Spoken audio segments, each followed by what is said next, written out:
विषय और इस सारस्वत उद्देश्य को प्रणाम करते हुए इस सभा कक्ष में उपस्थित सभी महत्वपूर्ण, अब तो इसलिए भी महत्वपूर्ण कहना होगा कि वास्तव में जिस समय तक हम आ पहुंचे हैं अभी, आज के दिन, ये युग वाली बात नहीं है, जिस समय तक हम आज के दिन आ पहुंचे हैं, इस समय तक जो भी व्यक्ति धैर्य के साथ इस सभा कक्ष में उपस्थित हैं, उनकी सारस्वत चेतना, सारस्वत मेधा और उनकी सारस्वत सुरुचि को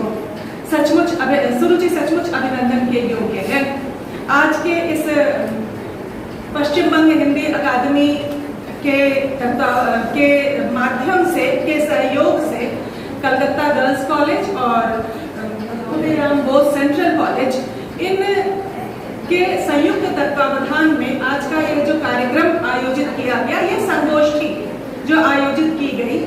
इस दृष्टि से सफल संगोष्ठी कही जा सकती है कि प्रारंभिक दौर में उद्घाटन सत्र में जिस तरह की बातों की आवश्यकता थी, उस प्रकार की बातें होने के बाद अब इस अकादमिक सत्र, चर्चा के सत्र या तकनीकी सत्र में हम सब यहाँ एकत्रित हैं और इसी विषय पर केंद्रित बातें आज हो रही हैं। इस सभा कक्ष में उपस्थित हम सबकी, संभवतः सबकी या सबसे वरिष्ठ लोगों की अध्यापिका आदरणीय मंजूरानी सिंह दीदी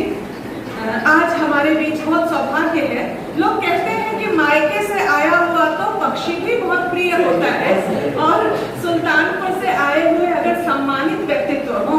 और राम नरेश त्रिपाठी शोध संस्थान के अध्यक्ष आदरणीय ओंकारनाथ द्विवेदी जी, प्रोफेसर आशुतोष जी, प्रोफेसर धनंजय जी, कार्यक्रम का बहुत, इस सत्र का सुंदर संचालन कर रही प्रोफेसर नवारुणा, बहुत परिश्रम के साथ, अथक परिश्रम से इस पूरे कार्यक्रम को, पूरी संगोष्ठी को एक तरह से सूत्रबद्ध करने के प्रयास में लगी सिद्ध पत्रकार सुषमा त्रिपाठी, ब्रज किशोर झा जी, विजया को मैं देख रही हूँ, जितने भी, इन सभी के प्रति मैं सभी का सादर अभिवादन करती हूँ। आज इस सत्र में जिन प्रवक्ताओं ने, जिन शोधार्थियों ने अपने शोध पत्र का वाचन किया, यहाँ कई लोग संभवतः कोलकाता गर्ल्स कॉलेज के अन्य विषयों के भी हैं, उन सबके प्रति भी सादर अभिवादन। और जिन शोधार्थियों ने शोध पत्र वाचन किया, मुझे बहुत अच्छा लग रहा था कि हम ये कहते हैं कि शोधार्थी जब अपने, कभी कभी लगता है, एक शोधार्थी ने इस बात का उल्लेख भी किया था कि हम जब कोई रचना पाठ्यक्रम में नहीं आती, अगर कोई रचना पाठ्यक्रम में नहीं आती तो क्या उसे कोई भी हिंदी का पाठक यह कहकर अपनी जिम्मेदारी से मुक्त नहीं हो सकता कि हमने इसे इसलिए नहीं पढ़ा कि ये पाठ्यक्रम में नहीं थी। मैं ये इस बात को मानती हूँ कि सूर कबीर जब लिख रहे थे तो वो किसी पाठ्यक्रम का अंश नहीं बन रहे थे, लेकिन वो पढ़े जा रहे थे। आज जब हम ये सोचते हैं, जिस विषय के बारे में मैथिली शरण गुप्त कहते हैं कि हम कौन थे, क्या हो गए हैं, क्या हो गए हैं वाली बात पर भी अगर हम सोचें, तो क्या साहित्य को पढ़ने पढ़ाने के लिए पाठ्यक्रम की बैसाखी की आवश्यकता, क्या आवश्यकता क्यों रहे, और पाठ्यक्रम में रहकर ही अगर कोई पठनीय होगा तो उस जाति को अपने बारे में गंभीरता से सोचने की जरूरत है, क्योंकि पाठ्यक्रम की तो सीमा होती है। और खास तौर से उस पाठ्यक्रम की बात अगर करें, जो पाठ्यक्रम, जिस पाठ्यक्रम के विषय में मैथिली शरण गुप्त जी कहते हैं कि शिक्षे तुम्हारा नाश हो तो नौकरी के हित बनी,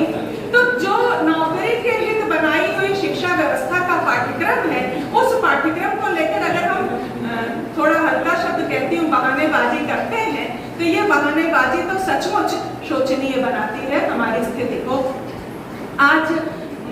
श्रावण मास के शुक्ल पक्ष की अष्टमी तिथि है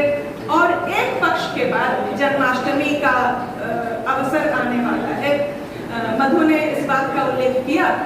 ये जो भारत भारती, मैं अगर यद्यपि ये सच है कि आजादी का संदर्भ है, पहले मैं जब यहाँ मंच पर आ रही थी तो मैंने सोचा कि समय बहुत हो गया है और लोगों की तपस्या को और ज्यादा लंबित न करते हुए मैं सिर्फ धन्यवाद शुरुआत में मैंने बहुत वर्ष इस बात पर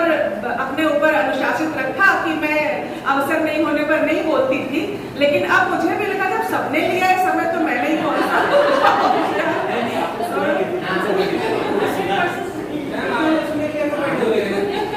बहुत धन्यवाद। तो भारतीय आजादी का संदर्भ है और स्वतंत्रता को लेकर के यदि हम भारती और पथिक, क्योंकि ये हिंदी साहित्य की उस एक परंपरा के दो प्रस्थानों के रूप में अगर हम देखें इन दोनों कृतियों को, तो भारती से बढ़कर इस बात का उल्लेख तो हुआ कि भारती ने हिंदी के कवियों को भाषिक मंच भी दिया, साथ साथ चिंतन का भी एक आधार प्रदान किया था। और इसलिए दूसरा प्रस्थान जब आगे बढ़कर आता है पथिक के रूप में, तो स्वाभाविक है कि वो आगे बढ़ा हुआ ही होगा, उसे बढ़ा हुआ ही होना चाहिए। लेकिन इन दोनों कृतियों के बारे में जब हम आजादी के संदर्भ में बात सोचते हैं, तो आजादी की अवधारणा को, आजादी के विचार को ये दोनों कृतियां राजनीतिक आजादी से तो सोचती ही नहीं है। बीच वक्तव्य देते हुए आदरणीय मंजू दीदी ने जो बात कही है, और यहाँ तक के सुनील, हमारे साथ के इस सत्र के अन्य वक्ता जो अभी यहाँ पर नहीं है, सुनील द्विवेदी जी, इन्होंने भी अपनी जो बात कही थी, तो इन शोध पत्र वाचन करने वाले अपने प्रवक्ताओं के शोध पत्र को पढ़ करके मैं इस विषय के प्रति तो संतुष्ट हुई कि वास्तव में हमारी शिक्षा या हमारे मनन का प्रारंभ तब होता है जब हम सारी परीक्षाएं पास करके और विद्यार्थियों की परीक्षा में आते हैं। जब हम विद्यार्थियों को पढ़ाना शुरू करते हैं, तब जाकर के वस्तुतः हम पढ़ना शुरू करते हैं। और ये जो आज शोध पत्र वाचकों से कहना चाहती है, ये जो एक दबाव आपने झेला ना, 15 मिनट की तैयारी थी, 20 मिनट की तैयारी थी, 5 मिनट में कहना है, ये दबाव भी आपको कहीं ना कहीं मांझ रहा है आगे अपनी बात को रखने के लिए समय असमय जिस प्रकार का अवसर मिलेगा। तो भारती के संदर्भ की बात करूं, भारती जन्माष्टमी के दिन पूर्ण हुई और रामनवमी के दिन से भारती की रचना का प्रारंभ हुआ था। आप देखें कि राम और कृष्ण, रामनवमी से प्रारंभ होती है रचना और जन्माष्टमी पर पूर्ण होती है। राम और कृष्ण हमारे देश की संस्कृति के वो हस्ताक्षर हैं जिन हस्ताक्षरों से उनसे समस्त भारतीय भाषाओं के रचनाकारों ने प्रेरणा ग्रहण की है। और अगर किसी भी कारणवश स्वाधीनता, जब मैथिली शरण गुप्त लिख रहे थे, तो स्वाधीनता आंदोलन के दौर में पाश्चात्य शिक्षा के प्रभाव से भारतवासियों ने अपने इन प्रकाश स्तंभों से दूरी बना ली थी। इन प्रकाश स्तंभों पर कुछ आवरण पड़ गए थे। जब हम आज के युग में खड़े होते हैं, हम फिर देखते हैं कि इन प्रकाश स्तंभों को अकादमिक सारस्वत दुनिया से बाहर करके सामाजिक क्षेत्र में तो ये बचे रह गए, कथावाचकों की दुनिया में बचे रह गए, भक्ति की दुनिया में बचे रह गए, लेकिन किसी भी विषय को व्यापकता देने में उस विषय का शोध बहुत महत्वपूर्ण स्थान रखता है। और अगर स्वाधीनता संग्राम के दौर में पाश्चात्य शिक्षा के प्रभाव के कारण इन प्रकाश स्तंभों पर आवरण पड़ा था अंधकार का, तो स्वाधीनता के बाद हमारी गलत शिक्षा नीतियों के कारण, और मैं आज बिल्कुल विश्वास के साथ ये कह सकती हूँ कि हमारे शिक्षा नियंताओं के षड्यंत्र के कारण इन प्रकाश स्तंभों पर आवरण पड़े रह गए थे। और यही कारण है कि जब हम आज खड़े होकर के 2022 यानी 1912 में रचित कृति के 110 वर्षों के बाद या 1920 में रचित कृति के 102 वर्षों के बाद खड़े होकर इन कृतियों के बारे में दोबारा सोचने की बात करें, या क्योंकि दोबारा सोचना तो ऐसा होता है कि कोई रचना अपनी विशेष रचना दृष्टि के कारण कालजयी बनती है। कोई रचना अपनी, तो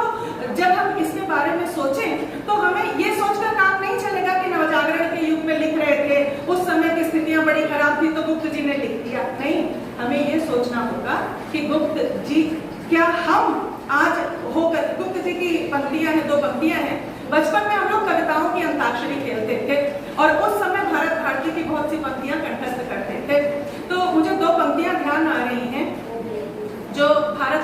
में कहते हैं, गुप्त जी लिखते हैं, हालेखनी कृत पत्र पर लिखनी तुझे है वह कथा, दृक्कालिमा में डूब कर तैयार होकर सर्वथा। तो आज जब हम सोचें तो खड़े होने पर हमें सोचना होगा कि क्या आज भी हमारी लेखनी को दृक्कालिमा में डूब करके ही इस प्रकार की कथा लिखनी पड़ेगी भारत की वर्तमान दशा, जबकि हम आर्थिक रूप से तो बहुत काफी आगे बढ़ रहे हैं, महंगाई है वो अपनी जगह पे, वो तो है ही, युग की मांग है युग की, लेकिन सामान्य दृष्टि से हम ये सोचते हैं तो ऐसा समझ में आता है कि भारत की स्थिति आज भी बहुत अच्छी होने से कहीं ना कहीं चूक जा रही है, या इसे थोड़ा और दूर तक हम ले जाए, विश्व स्तर तक पहुंचाएं तो मनुष्यता की स्थिति वांछित स्थान तक पहुंचने में इसलिए चूक जा रही है क्योंकि हमने समृद्ध होने का अर्थ, हमने स्वस्थ होने का अर्थ भौतिकता के दृष्टिकोण से समृद्ध होना ले लिया, भौतिकता के दृष्टिकोण से स्वस्थ होना ले लिया, शारीरिक दृष्टिकोण से स्वस्थ होना ले लिया, जबकि भारत भारती हो या पथिक, ये इन दोनों के सुचिंतक रचनाकार बार बार इस बात की ओर संकेत करते हैं कि वो जो युग ऋषि भारत था, या जहां हम कहते हैं कि सा संस्कृति प्रथमा विश्ववारा, वो जो विश्व की प्रथम संस्कृति थी, उस संस्कृति का मूल अगर मैं समझती हूँ, आज मैंने जितने भी वक्तव्य सुने इनके आधार पर अगर एक बात को समझने की कोशिश करूं तो ऐसा लगता है कि बार बार ये रचनाकार, या आज की स्थिति से अगर धीरे धीरे मेरा विश्वास दृढ़ होता जा रहा है कि आज की स्थिति से भी अगर हम सामाजिक विकास की ओर, सचमुच के विकास की ओर आगे बढ़ना चाहें, चाहे वो धर्म अर्थ काम मोक्ष की दृष्टि से मुक्ति की अवधारणा हो, चाहे स्वतंत्रता और समानता के विचार से स्वतंत्रता की अवधारणा हो, लेकिन भौतिकता से आगे बढ़कर जब हम आध्यात्मिकता की ओर पहुंचेंगे तभी हम अपनी उस पूरी परंपरा से जुड़ पाएंगे। वो पूरी परंपरा जो औपनिषदिक चिंतन से होते, वेदों से प्रारंभ होती है, उपनिषदों से होकर आगे बढ़ती है, उसमें सूफियों का भी योगदान होता है, उसमें ईसा से प्राप्त विचारों के आधार पर, बौद्ध दर्शन से प्राप्त विचारों के आधार पर करुणा से भरे हुए भजनों का सन्निवेश होता है, और तब जाकर के ये जो परंपरा जो हमारी पुष्ट आध्यात्मिकता तक ले जाती है, वह पुष्ट आध्यात्मिकता वस्तुतः वो दिशा है जिस दिशा की ओर मैथिली शरण गुप्त संकेत करना चाह रहे थे। गुप्त जी की भारत भारती वस्तुतः उद्बोधन की कृति है, और उद्बोधन है तो स्वाभाविक रूप से हरगीत का छंद की बात हुई, उद्बोधन अगर है तो उद्बोधन ऐसा ही होना होगा जो बिल्कुल आपको सुनने को बाध्य कर दे, जो आपको सोचने को बाध्य कर दे। महावीर प्रसाद द्विवेदी ने मुसद्दस का उल्लेख हुआ, हाल ही के मुसद्दस को देख करके, जो कि मूलतः इस्लाम धर्म के अनुयायियों के सामाजिक पतन से उनको दूर करने की दृष्टि से रची गई एक बहुत महत्वपूर्ण रचना थी, लेकिन महावीर प्रसाद द्विवेदी ये इच्छा व्यक्त करते हैं कि क्या कोई ऐसा व्यक्ति है, वो एक शब्द देते हैं, क्या कोई देशवत्सल सज्जन है जो मुसद्दस के अनुसार भारतीय समुदाय के लिए, पूरे भारतीय समुदाय के लिए कोई उद्बोधनात्मक रचना कर सके। मैथिली शरण गुप्त इस कहते हैं हम लोग पान का बीड़ा उठाना, तो मैथिली शरण गुप्त यद्यपि बड़े वैष्णव संस्कारों के व्यक्ति थे और कभी अहंकार नहीं करते थे, बड़े संकोच के साथ वो आगे बढ़ते हैं, और वो उन्होंने इस बीड़े को कैसे उठाया और अपने दायित्व को किस प्रकार पूर्ण किया, इसका प्रमाण आज 110 वर्षों बाद इस विषय पर आयोजित यह संगोष्ठी है, जिसमें युवतर व्यक्ति इन रचनाओं को पढ़कर और अधिक बातें कह रहे हैं और आगे अपनी बातें रख रहे हैं। ये इस बात का विश्वास दिलाती है, यह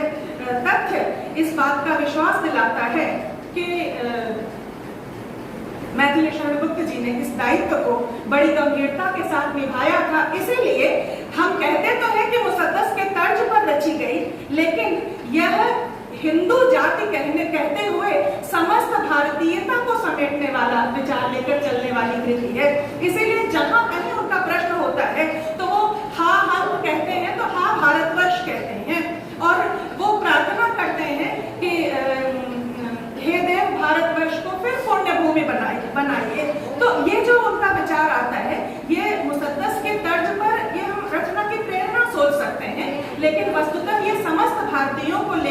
गई एक कृति है। और कुछ एक बातें मैंने और लिखी थी बहुत संक्षेप में। एक बार छोटा सा एक उदाहरण ले आऊं। स्त्री विमर्श का दौर नहीं था वो दौर, स्त्री विमर्श की कोई चर्चा नहीं थी, और हम लोग बहुत बार स्त्री विमर्श के बारे में बात करते हुए इस बात का उल्लेख भी करते हैं कि नवजागरण काल के दौर में रचनाकारों और चिंतकों ने स्त्री की स्वतंत्रता को अपने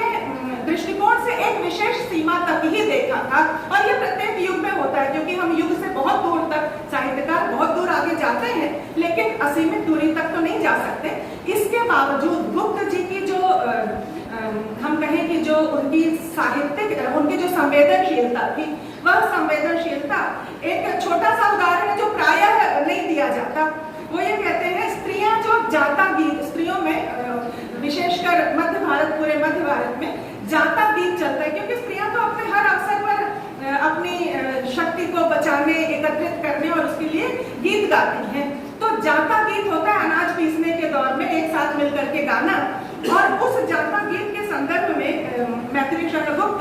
यद्यपि खड़ी बोली में है, प्रारंभिक दौर है, तो वो कहते हैं उन स्त्रियों के प्रति उनकी संवेदना का, सिर्फ संवेदना पर महसूस करिए। कुछ रात रहते जाग कर चक्की चलाने बैठती, हम सच कहेंगे उस समय वे गीत गाने बैठती, पर क्या कहें उस गीत से क्या लाभ पाने बैठती, वे सुख बुलाने बैठती या दुख बुलाने बैठती, वे सुख बुलाने बैठती या दुख बुलाने बैठती। ये जो स्त्री की संवेदना के प्रति ये जो संवेदित होने वाला मैथिली शरण गुप्त का हृदय है, यह हृदय भारत भारती की रचना इसलिए कर पाता है क्योंकि यह हृदय उस वहां तक जाता। तो हम जब कहते हैं ना कि भारत भारती का ओज गुण, इसका उद्बोधन इसीलिए कि ओज गुण से युक्त है, लेकिन ओज गुण के साथ साथ हार्दिक तरलता, इस रचना में निरंतर ये तरलता विद्यमान है। और मैं ये देखती हूँ कि पथिक तक आते हुए, पथिक की रचना करते हुए पंडित राम नरेश त्रिपाठी जब यहाँ पर पहुँचते हैं और जब वो ये दिखाना चाहते, कभी कभी मुझे लगता है कि भारतीय संस्कृति जो चरैवेत के सूत्र को मानकर चलती है, भारतीय संस्कृति जहाँ वही व्यक्ति महानायक बन पाता है जो व्यक्ति निरंतर यात्रा करता है, जहाँ किसी भी जीवन के महत्तर उद्देश्य को पाने की पहली दीक्षा ही होती है भ्रमण की दीक्षा, भिक्षाटन की दीक्षा, तीर्थाटन की दीक्षा, जहाँ शंकराचार्य देश को पहचानवाने के लिए लोगों के लिए 4 मठों का निर्माण करते हैं और सुदूर उत्तर में स्थित बद्रीनाथ के पुजारी के लिए ये बाध्यता रखते, वहां के संविधान में ये तय करते हैं कि केरल में उत्पन्न जो रावण होगा वो बद्रीनाथ में पूजा आराधना का अधिकारी बन सकेगा। तो जो देश इस प्रकार भ्रमण, तीर्थाटन, इन पर जहाँ यायावर बनते हैं लोग, उस देश में पथिक ही वह कृति हो सकती है जो निरंतर यात्रा की ओर हमें प्रेरित करती है। और यह यात्रा सभी भौतिकता से बढ़कर आध्यात्मिकता की ओर की यात्रा है, बाह्य विश्व से बढ़कर के आंतरिकता की ओर बढ़ने वाली यात्रा है, राजनीतिक आजादी से आगे बढ़कर वैयक्तिक स्वतंत्रता बोध की यात्रा है, स्वतंत्रता की चेतना की यात्रा है। इसीलिए भारत भारती भविष्य की ओर जब दृष्टि रख करके मैथिली शरण गुप्त ये सोचते हैं कि हम आगे और क्या होने वाले हैं, या मानव होने के लिए हमें किस विषय की, किस चीज की आवश्यकता है, वो ये कहते हैं कि क्या हम सभी मानव नहीं, किंबा हमारे कर नहीं, क्या हमारे हाथ और रो भी उठे हम तो बने क्या अन्य रत्ना कर नहीं। अगर इतने सारे लोग मिलकर के रोने भी लगेंगे तो एक समुद्र तो ऐसे ही बन जाएगा, जहां इस संख्या बल की ओर दृष्टि बढ़ाते आगे ले जाते हुए पथिक इस दिशा में आगे बढ़ी हुई, ज्यादा गहराई तक बढ़ी हुई एक कृति है। और आज की इस संगोष्ठी में इन दोनों कृतियों पर कुछ बातें हुई हैं, मुझे पूरा विश्वास है, क्योंकि कल पूरे दिन तकनीकी सत्र होने वाला है तो इन विषयों पर बहुत गंभीर चर्चा होगी। मैं व्यक्तिगत रूप से अपने बारे में अवश्य कह सकती हूँ कि आज के इस तकनीकी सत्र के दौरान पढ़े गए सभी पर्चों से और दोनों वक्तव्यों से मैं बहुत समृद्ध हुई हूँ और इसके लिए इस सत्र के सभी वक्ताओं का हार्दिक अभिनंदन। और इस समय तक सब लोगों ने, जिन लोगों ने समूचा यह कार्यक्रम आयोजित किया, जिन लोगों ने समूचे कार्यक्रम, आदरणीय इस कॉलेज के प्रिंसिपल डॉक्टर सत्या उपाध्याय, शुभ्रा उपाध्याय मैं देख नहीं रही हूँ, और अच्छा और हाँ, घर के लोग नजर नहीं आते, और बहनापे में अगर कहीं कोई चूक हो भी जाए तो कोई बड़ी बात नहीं है। सभी के प्रति सादर धन्यवाद। यहाँ उपस्थित समस्त श्रोताओं के प्रति सादर धन्यवाद।